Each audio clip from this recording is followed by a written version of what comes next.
Olá, seja bem-vindo, seja bem-vinda ao podcast Engenheiro Turbinado.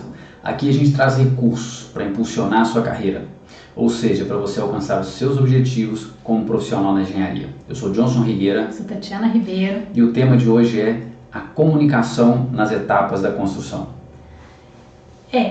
Tudo na engenharia começa com uma simples ideia. Na engenharia? Vida, né? Isso é uma coisa que eu sempre comento, né? E tudo, absolutamente tudo que a gente tem, que a gente construiu, desde a coisa mais simples, nesse momento, da meia que você está calçando, até o seu bem mais caro, ou até o relacionamento que você tem com o seu esposo, com a sua esposa, tudo em algum momento foi só uma ideia na sua cabeça. E essa ideia, né, em alguma forma, em algum momento, ela teve que ser comunicada. Dentro da engenharia, quando a gente vai começar um projeto, né, então sim, quando você idealiza esse projeto, ele só vai chegar a andar se você realmente começar a comunicar, porque sozinho dificilmente a gente vai conseguir chegar a concluir absolutamente tudo, né? A casa que você mora, né, seja ela casa, ou apartamento, ou local onde você trabalha, ele começou com uma ideia, teve que ser comunicado entre várias etapas para poder culminar com essa edificação que está aí, né? E é meio louco, né, a gente pensar isso assim, porque de repente a hora que a gente fala isso, você pega e olha para o lado, né, e fala, poxa vida, é mesmo, né? Eu parei isso aqui, eu pensei assim, eu pensei assado, ou alguém teve que pensar, né? E a partir daí, se essa pessoa só tivesse pensado e não tivesse feito nada, seria só uma ideia. Seria só uma ideia, né? Normalmente, quando você tem um edifício, né? A construtora vai passar para um arquiteto, por exemplo, uma ideia mais macro, né? Então, assim, olha, eu tenho aqui uma planta, né? Assim, na verdade, eu tenho aqui um terreno com tal topografia e faz para mim aí o máximo que você conseguir de apartamentos de 2 quartos, aproximadamente tantos metros quadrados e o máximo de área de lazer que você consegue colocar aí de equipamentos de lazer que é para a venda. Ok? Uhum. Então, é uma comunicação um pouco mais simples. Você tem, por um lado, a construtora que é da área de engenharia, né? Com o arquiteto que também está dentro do processo, né? É uma comunicação um pouco menos complexa de passar da ideia para a idealização ali no papel de tudo aquilo, né? É claro que previamente a isso tem uma outra etapa, né? Se a construtora, né, ou se a direção daquela construtora tomou a decisão de comunicar essa informação, apartamento de 2 quartos com X metros quadrados, com determinados critérios de área de lazer, se ela tomou essa decisão, é porque ela entendeu que o produto no mercado dela, que ela está buscando, atende a isso. E isso provavelmente ela buscou de uma informação de pesquisas. Pesquisa de mercado, de uma base de dados dela, de um histórico. Então tudo isso são coisas que foram construídas ao longo do tempo.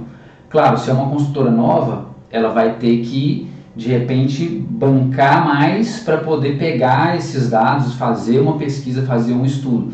E tudo isso envolve realmente a comunicação, porque você precisa buscar arrancar essa informação de quê? De pessoas que potencialmente comprariam um apartamento, e aí tem toda uma interpretação, né?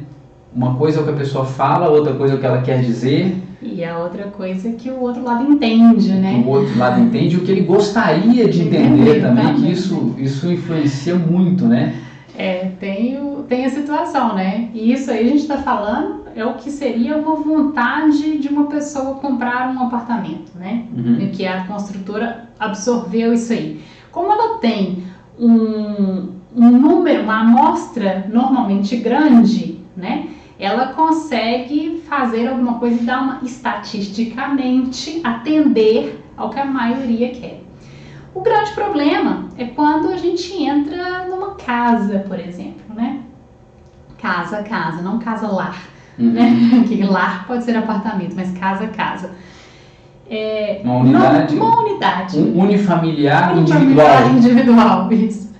Normalmente, a pessoa que está contratando ou que quer que faça a casa é um leigo, né?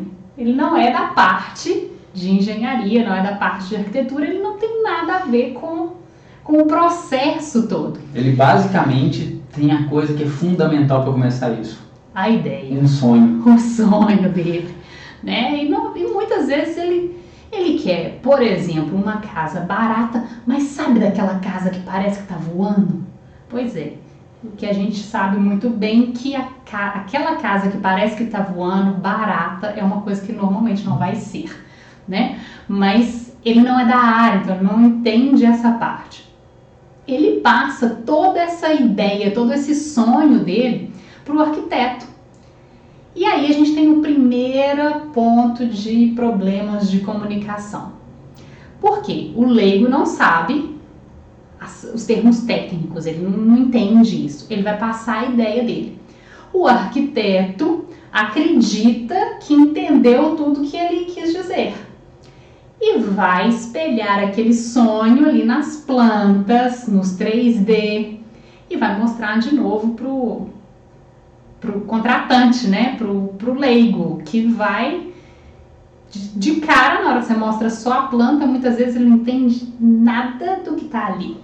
Absolutamente nada. Os 3D dão uma ajudada, mas nem sempre são a solução. Mas o arquiteto explica algumas coisas para ele. E ele acha que entendeu, que lindo, o arquiteto conseguiu colocar, é exatamente isso que eu queria. O arquiteto vai achando que está tudo bem, né? E passa isso para o engenheiro de estruturas que vai fazer o projeto. O engenheiro de estruturas, por sua vez, acha que está tudo bem, que ele entende todas as leituras. O arquiteto também acha que o engenheiro de estruturas também entende tudo que está escrito e faz o projeto dele. E aí vai para a obra e vai começar a executar. A gente vai voltar nessas etapas depois, porque tem muitos elos aí. É só porque eu quero contar o exemplo do que aconteceu com a casa do sítio dos meus pais. Porque foi exatamente isso. A ideia para o arquiteto explicou, estava lindo, ele tinha entendido perfeitamente. Passou para o engenheiro de estruturas que fez o projeto, cara super experiente e tal, fez o projeto rapidinho e tal, beleza. Passou para o arquiteto, tá tudo compatível, começa a executar. Na hora que começa a executar, mas esse telhado aqui, ele tem que chegar até na ponta. Não pode parar esse telhado aqui. O arquiteto tinha pensado numa varanda descoberta, era só o beiral. Mas a minha mãe tinha achado que a varanda tinha que ser toda coberta. E aí o negócio já está pronto. E aí lá vai mudar. E a garagem, que era para ser a coisa externa, não era para ser uma garagem debaixo da casa. E aí volta tudo lá para trás para começar a mexer tudo. E o engenheiro de estruturas tem que refazer os cálculos daquilo que já estava executado. Pois é. Mas e quando acontece uma coisa assim? Não é só então... só cobrir então. Não e a carga assim? Toda? Essas são as questões que às vezes ficam aí entre linhas, né? Que do ponto de vista, no caso, como a Tatiana está explicando, de uma casa, acaba ficando mal interpretado. O proprietário, às vezes, quando vai contratar, né, o serviço já, no caso, a execução, a parte da engenharia, ele acredita realmente que qualquer alteração é simples de ser feita. Exato. Né, que não tem uma complicação maior, é só fazer isso. Né? Então ele acha efetivamente que sabe qual é a solução. Mas se ele soubesse de verdade qual é a solução, talvez ele mudasse de ideia, né, e desistisse de fazer. E daí a necessidade, né, e a importância da gente começar a enxergar na engenharia enxergar a importância da comunicação exatamente nessas interfaces. A gente precisa entender que exatamente nas interfaces é onde o elo é mais frágil. Quem está estudando, quem estudou concreto, né, eu não estou falando de concreto armado ou a estrutura, estou falando de materiais, sabe exatamente que a interface entre a argamassa e a pedra, né, ou entre a pasta e os agregados, é a parte mais frágil. Então enxergue exatamente nessa interface a comunicação entre uma etapa e outra da engenharia, seja entre projeto arquitetônico e projeto estrutural, seja entre ideia inicial e projeto arquitetônico, seja depois entre projeto estrutural e a execução na obra, né? E seja entre todas as outras interfaces que a gente tem nessa cadeia longa, né, que sempre dão muito problema. E é uma das coisas que eu comento já há vários anos, a importância da gente desenvolver muito bem esse tipo de solução nessas interfaces, porque a sensação que dá às vezes é que a engenharia não evoluiu nesse sentido, porque os problemas continuam acontecendo ao longo dos anos, e problemas tudo bem, sempre vai ter, se não fosse o mesmo problema, né? Estaria tudo bem se não fosse o mesmo problema, mas são os mesmos problemas que acontecem continuamente todos os anos.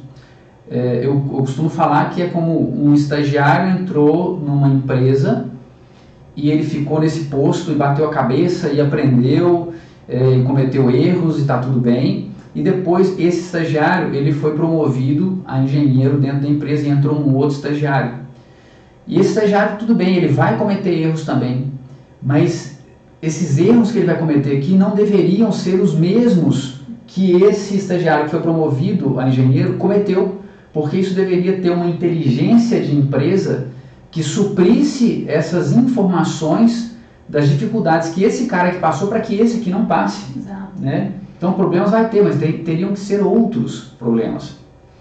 E aí voltando, né, continuando aí nos elos, né, eu falei que pulei ali só para poder contar o exemplo que a gente ia voltar e justificando aqui nessa parte que o Johnson falou desses elos, né, eu falei primeiro, o principal elo é quando a gente pega aí um leigo e para poder passar a ideia para o arquiteto, então esse elo aí, ele talvez seja um dos mais frágeis efetivamente, porque a gente está pegando uma pessoa que não é da área com outra pessoa que é da área. Então, uma pessoa que não tem nada a ver com a área, ela tem mais dificuldade para poder entender realmente. Cabe bastante o arquiteto conseguir fazer muito bem essa comunicação.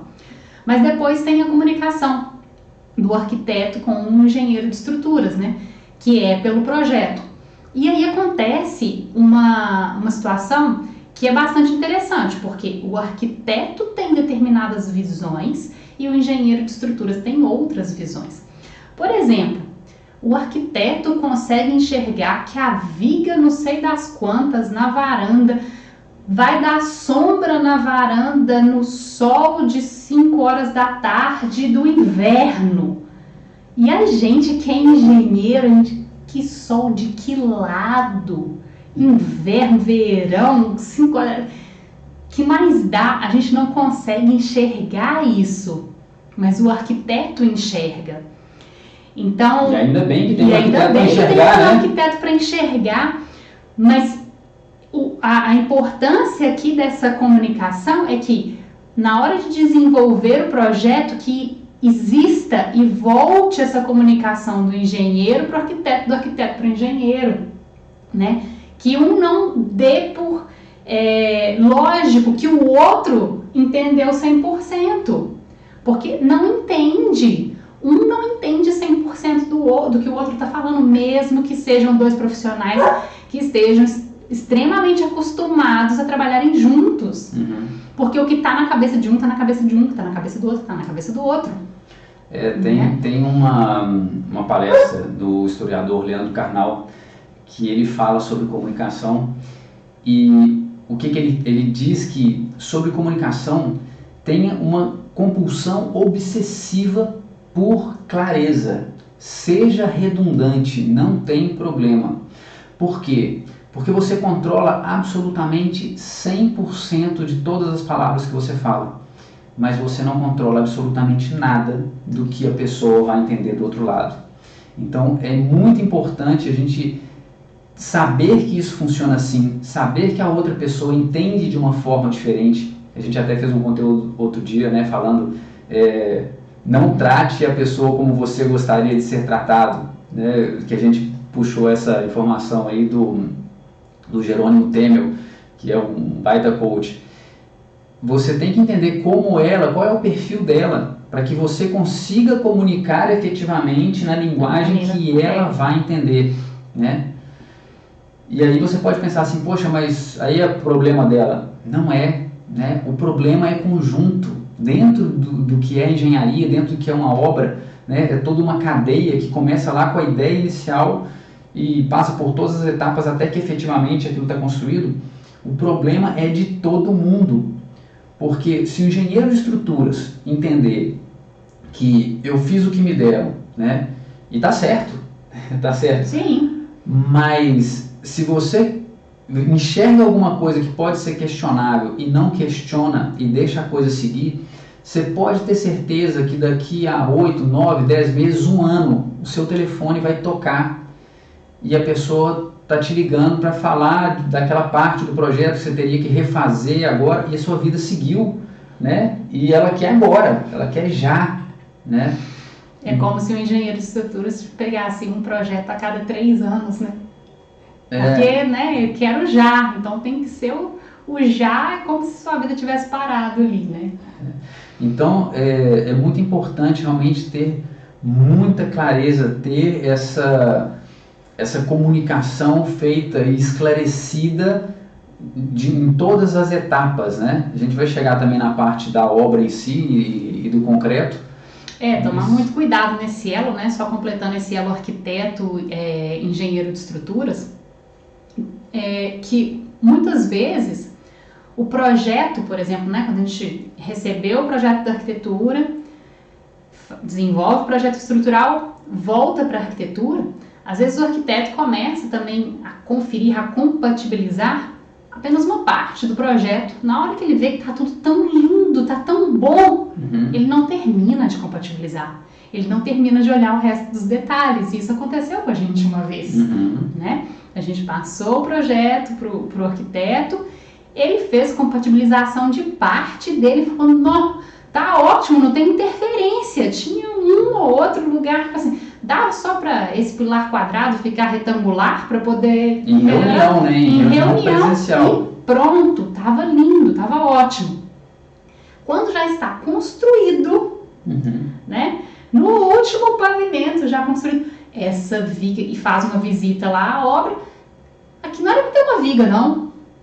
Poxa, tá no projeto desde lá de trás e no projeto arquitetônico. Não, no projeto arquitetônico não mostrava isso aqui. Não estava claro, não tinha ficado claro para mim que não tinha aquilo no projeto arquitetônico. E como o projeto voltou para ele compatibilizar, ele tinha dado ok, o meu entendimento de que ok, então a viga que eu coloquei ali está ok. Porque ela foi colocada com necessidade. Foi colocada com necessidade, né? Então... E essas questões, elas costumam acontecer muito, né? Essa parte de verificação, compatibilização, é um processo lento, chato, tem que ter aí uma minúcia, né? Detalhes e tudo isso, então tem que ter paciência para fazer. E é claro que agora tem aí o BIM que está entrando com o objetivo de minimizar esse tipo de situação e com certeza, né, vai facilitar bastante. Mas ainda, acho que mais uma geração de engenheiros ainda vai passar por isso, né? E a gente fala mais uma geração porque quando saiu o AutoCAD lá atrás, né, a gente trabalhou a primeira versão do AutoCAD na faculdade. Uma das primeiras versões do AutoCAD, 10, versão 10, por aí. Então, muitos engenheiros que já estavam no mercado quando a gente estava na faculdade falaram que não, isso aí de repente não vai pegar, isso não tem sentido, todo mundo, tudo bem, alguém vai fazer, mas nem todo mundo vai fazer. E quem é que trabalha sem AutoCAD hoje? né? Então a tendência aí é que o BIM venha para facilitar essa comunicação, encontrar mais rapidamente essas incongruências aí entre projetos, né? Então aí fica essa parte entre projetos e ajuda um pouco o que vai para a obra, né? Porque já o lado da projeto estrutural para a obra. A obra, na verdade, é o que enfrenta a maior parte dos problemas, né? Da comunicação como um todo, porque ela recebe projeto estrutural, projeto elétrico, projeto hidráulico, o próprio projeto arquitetônico, porque não está todo o projeto arquitetônico refletido nos outros projetos, né? Então ele é a base, mas ele não está refletido totalmente nos outros. Então ele tem que usar todos eles. Mas a parte, então, né, do projeto estrutural para a obra. Como que é essa comunicação? É o cuidado de colocar toda a nomenclatura dos elementos estruturais, vigas, pilares, lajes, espessuras, que elas estejam posicionadas no lugar correto, indicação, se tem viga invertida, se não é invertida, se tem diferença de nível, né? Essas coisas todas que às vezes não vão. A gente muitas vezes acha que a gente colocou todos os detalhes que tinham que ser colocados, que está tudo perfeito, que é lógico, quem está executando do outro lado é da área, ele vai saber executar. Vai saber ler direito. Vai saber ler, né? Não tem disso, né? E aí chega lá na frente e nem sempre sabe. Ou chega lá na frente e volta te perguntando e aí você fala assim, como que eu não coloquei um detalhe desse no projeto? Né? A gente já teve dessas duas situações. A gente já teve situação de ter uma viga invertida na hora que estavam executando. Falei assim, Tatiana, mas essa viga aqui não vai dar altura para a pessoa passar a altura da escada. Eu falei assim, não, é por isso que ela está invertida. Ela está invertida? Tá. É mesmo, está indicado aqui. Né? E a gente já teve, por outro lado, a gente pedir detalhamentos que não estavam. Assim, tá, mas essa barra aqui, como que é para colocá-la dentro né, do elemento? Qual que é a dobra dela? Como que é a dobra dela? E não estava detalhado. Né? E eu falei assim, poxa, como que faltou um detalhe tão lógico desse, né? É isso, é a questão da comunicação. A gente cuida de tudo ali, mas você sempre tem esse vai e volta. E é extremamente importante que na nossa área se preste atenção e qualquer coisa que enxergue aqui na frente, volte lá atrás para perguntar antes que esse negócio seja executado. E uma coisa que eu acho que é muito relevante nesse momento, quando você ainda está trabalhando nessa etapa de projeto, é a questão de e-mails, né? De como você redata um e-mail para fazer uma pergunta e para efetivamente conseguir a resposta que você precisa, né? Para deixar clara a pergunta, se tem um entendimento do que é a pergunta, sobre o que é a pergunta, qual é o objeto da pergunta, porque muitas vezes a gente já recebeu e-mail de falar assim, poxa, o que essa pessoa está perguntando? Né? Exemplo, onde que está o pilar P2? Está lá no projeto, do lado do P2 está do lado do P1. Né? Qual que é a dúvida que a pessoa está tendo? E de repente não era o... Em qual prancha está o detalhamento do pilar P2? Alguma coisa nesse sentido. Né? Então vai entender. E às vezes o engenheiro não tem muito esse refinamento, né? E eu tenho notado que ao longo dos anos, a gente acompanhando alguns estudantes e algumas faculdades, que cada vez parece que escrevemos de forma mais simples, pouco clara, mais confusa. Então a importância da gente enxergar efetivamente essa comunicação como uma ferramenta que vai evitar grandes problemas. Mas porque normalmente, né, um engenheiro tem a ideia de que o engenheiro não precisa saber escrever, né? Mas acho que esse é um tema extenso para um outro. Né? A gente pode fazer... Porque vamos voltar na comunicação das etapas. A ideia que o cara tem que assim, não, eu só vou precisar escrever quando eu vou fazer meu TCC e depois está resolvido. E a importância que é, né, a gente ter essa comunicação não só de leitura de projeto, mas também de comunicação falada e escrita. Exatamente. E depois vai ter um só sobre comunicação escrita. Vamos falar. Bom, e aí a gente passa então para a parte de execução, né? Vamos lá para a parte de compra de material. Vamos lá comprar concreto, por exemplo. Tá lá, já está o projeto na mão da pessoa, né, da construtora ou do proprietário. Vamos falar de construtora agora. Vamos falar de construtora, isso. E aí envolve custo, né? E normalmente quem é de compras, normalmente não, mas nem sempre quem é de compras é da área técnica. Não necessariamente da área técnica, porque se é uma pessoa de compras, ele vai ser de qual área técnica, né? É claro que a gente puxa a sardinha para o nosso lado, a parte de estrutura, de concreto e tudo isso, mas, poxa, o cara também tem que comprar material elétrico, tem que comprar caneta, tem que comprar cadeira, qualquer mais ergométrica, tem que comprar efetivamente de tudo, né? E quando ele vai comprar efetivamente, o mais normal é que a pessoa de compras ele queira conseguir preço, né? Teoricamente ele quer uma qualidade mínima, mas ele quer preço por quê? Exato. Não só pelo bem da empresa onde ele trabalha, que está correto isso, mas é lógico que a pessoa também olha normalmente o bônus que ele vai ter no final do ano em função de quanto ele conseguiu deixar de gastar para a empresa. E essa tem uma linha muito tênue aí entre o que é benefício para a empresa pagar mais barato e o que é dor de cabeça por ter pagado mais barato. Exatamente. Então, quando a gente entra nessa parte de concreto, tem toda uma série de especificações, né, que às vezes no projeto, né, por falta de comunicação, não é especificado nem o mínimo que deve ser especificado, e por outro lado tem excesso, tem outros projetos que têm excesso de comunicação, excesso de parâmetros, não é excesso de comunicação, desculpa, excesso de parâmetros, né, que simplesmente estão ali mais para confundir do que para resolver, né? Mas existe a questão de saber quais são os parâmetros que têm que ser efetivamente especificados e quais são excessivos, né? E que vão efetivamente fazer uma diferença na cotação. Exato. Né? Porque uma coisa é o que a gente quer, outra coisa é o que a gente efetivamente precisa. Né? Então, dando um exemplo simples aqui, o mais normal, mais habitual da gente ver, eu vou falar habitual, não vou falar que é normal porque não deveria ser normal, né? Mas o mais habitual é que um compras pegue um projeto e cote FCK, cote a resistência do concreto. E com esse único parâmetro, ele vai olhar em várias concreteiras e vai buscar o menor preço. E esse menor preço é o que ele vai querer leiloar entre todas as outras concreteiras, independente da categoria da concreteira e dos serviços e da qualidade do serviço que a concreteira oferece. E isso pode ser muito prejudicial, porque alguns profissionais podem ceder a esse tipo de pressão e isso acaba prejudicando bastante. E além disso, né, na hora que passa esse parâmetro, cada um entende, né, cada empresa entende de uma forma o que foi pedido, né?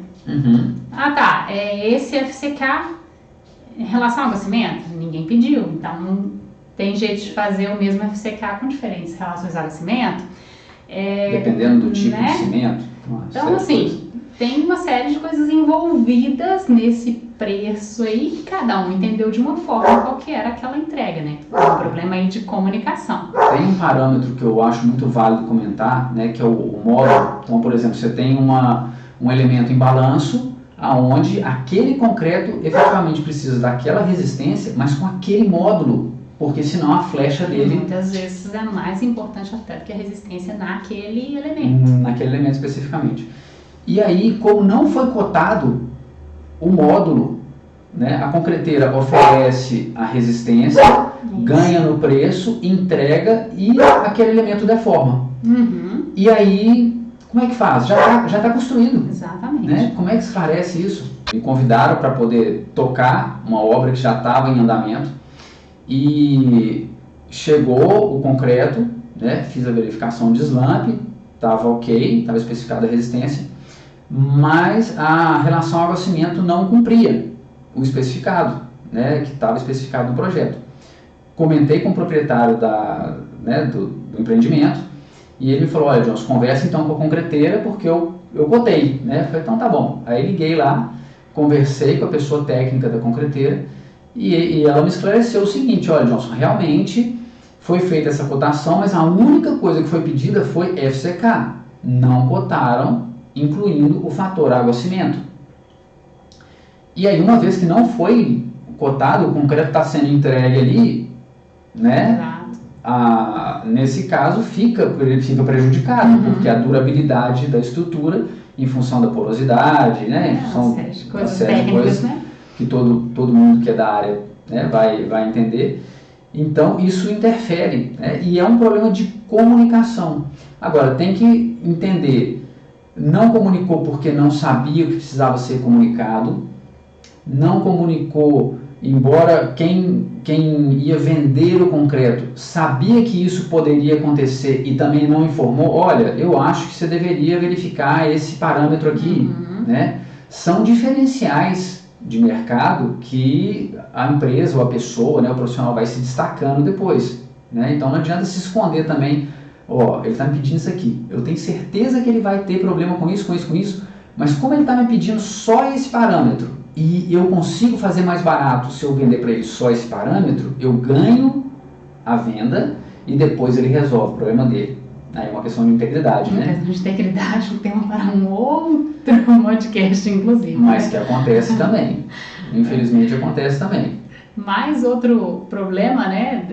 Eu acho que se a gente for falar de todos os elos de comunicação que a gente tem, principalmente aí na obra, principalmente com a entrega de materiais, a gente vai ficar aqui um tempão e o Instagram até vai cortar a gente, né? Mas a gente ainda tem tempo para falar um pouco mais. A gente ainda tem tempo para poder falar um pouco mais, né? Mas na parte de transporte, né? Transporte do concreto, né? Comunicação do quando que precisa, né? A comunicação entre a concreteira que está entregando e a obra que está solicitando, né? E essa parte do transporte também tem muito. Essa programação é uma das batalhas diárias aí de todas as concreteiras, né? Quem estiver assistindo isso aqui e for de concreteiro, eu tenho certeza que vai se identificar, porque o cliente, quando ele faz a programação dele, ele quer já, e quer naquele momento e naqueles intervalos. Não, mas foi programado assim, assim, assim. Ou às vezes nem fez a programação e liga e eu quero agora, para começar agora. E você tem na concreteira toda uma programação, porque você não atende um único cliente, você tem que atender outros clientes. Mas muitas vezes o caminhão chega na obra e a obra não está preparada para executar, né? O cara está lá colocando ferragem ainda, está fechando forma, poxa vida. E isso gera um problema muito complexo para a concreteira, né? Pode parecer, não, cara, só deixar o caminhão lá esperando. Mas e aí, o concreto vence. O que você faz? Você vai aplicar o concreto vencido? É responsabilidade sua, se você quiser. Você comprou o concreto, né? Não vou aplicar vencido, vou devolver. Tá bom. Aí você vai devolver o concreto e a concreteira vai fazer o que com esse concreto? Vai descartar ele aonde? Essa é uma coisa que tem que ficar bem definida desde o começo, né? A comunicação desde o começo, que caso aconteça coisas desse tipo, o que será feito, de quem é, né? Toda a cadeia tem que estar fechada. Tem que estar fechada. E outra coisa que... Desculpa, pode falar. Não, pode continuar. E outra coisa que costuma acontecer bastante também, né? E é engraçado porque a história é sempre a mesma, o problema é o mesmo e os argumentos e contra-argumentos também sempre são os mesmos. Então tem uma concreteira entregando em várias obras e aí especificamente um caminhão com aquele motorista vai para a mesma obra 5, 6 vezes, certo? No bairro A. E daí a 7ª entrega desse motorista não é na obra A, é na obra B. Só que o cara está com o chip da obra A, o GPS na cabeça dele está da obra A, e ele vai para a obra A. E ele estava entregando na obra A, sei lá, um 35 MPa. Mas o concreto que está no caminhão dele agora é 25. E como ele tinha que ir para a obra B, era 25 na obra B. Estava tudo bem na obra B. Estava tudo bem na obra B, mas ele foi para a obra A e ainda chega lá, o pessoal recebe a carga, descarrega a carga num pilar, que era para ser 35, e aí o concreto era 25. Aí depois, quando conseguem identificar o erro, já está concretado. Já está concretado. Aí já vem mais um problema da comunicação. já foi feito, já teve essa comunicação errada, já foi feito. Volta para onde? Lá para estruturas. Aí na hora que volta para estruturas, ok, faz parte, verificar. Se você, que é da estrutura, não colocou lá no seu contrato lá atrás, cláusula de revisão, que as coisas que não são, né? Não é uma revisão porque tinha falha em projeto, mas sim por alguma alteração, né, lá da frente, vai também querer que seja feito de graça, porque não, tem que consertar o projeto, senão o negócio vai cair. Assim, vai cair, mas não foi culpa minha que fiz o projeto. E para que eu repasse isso custa tem tanto. Tem um custo, né? E imediato, não, imediato também não tem condições, né? Porque eu ainda tenho outros clientes que estão sendo atendidos. Não, tem que ser agora, porque é urgente. Aí volta no que eu falei no começo, né? A gente faz um projeto a cada 3 anos, né? Porque se tem que ser sempre. Você só pode fazer o projeto, só pode pegar outro projeto e depois você tem que terminar de construir. Terminar de construir, né?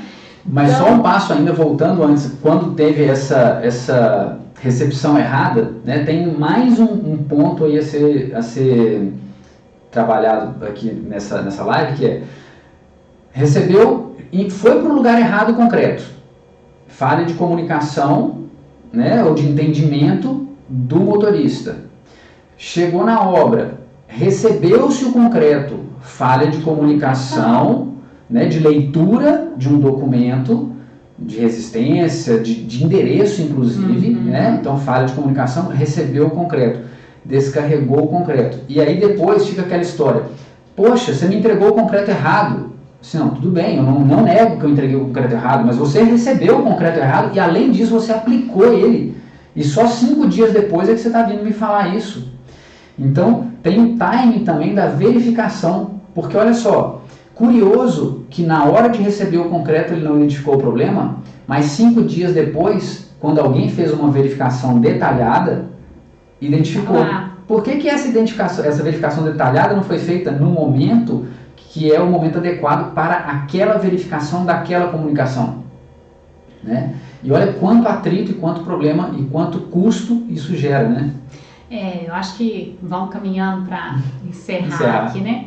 Eu acho que a ideia principal, né? Porque é aquilo que eu falei, se a gente for falar de tantas falhas, tantos elos errados aí, né? De onde a comunicação pode falhar e pode dar problema, as redes cortam a gente aqui pelo tempo e a gente liga de novo e volta. Então a gente faz mais um depois sobre falha de comunicação na engenharia, né?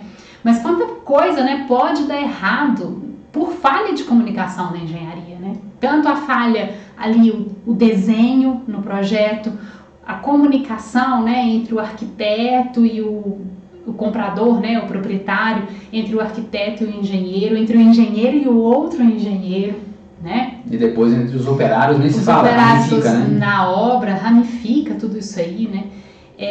E quanto ajuda, né? Se você entra no mercado já sabendo alguma coisa, já sabendo que existem essas falhas, já sabendo os pontos aonde a coisa pode dar errado, porque você já entra cuidando disso, né?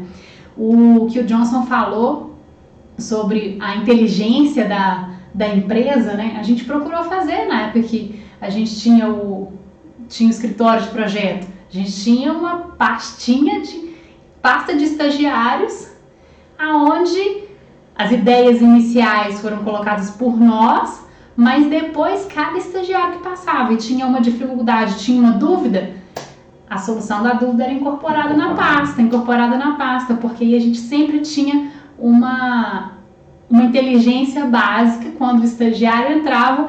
Normalmente os outros também que já estavam até respondiam para ele quando ele começava e perguntava alguma dúvida, todo mundo já respondia assim: olha na pasta. Tá na pasta, olha na pasta. E quando não encontrava na pasta, já era um novo tema para a pasta, né? Então, encerrando, né, falando realmente da importância de você conseguir enxergar previamente esse tipo de problema e que você entenda o diferencial que é você como profissional na área da engenharia, desenvolver esse lado da comunicação para já entrar no mercado, suprindo esses pontos de interface aonde você já sabe agora que são muito falhos. E assim a gente termina mais um podcast Engenheiro Turbinado. Eu sou Johnson Rigueira. Tatiana Ribeiro. E até a próxima. Até a próxima.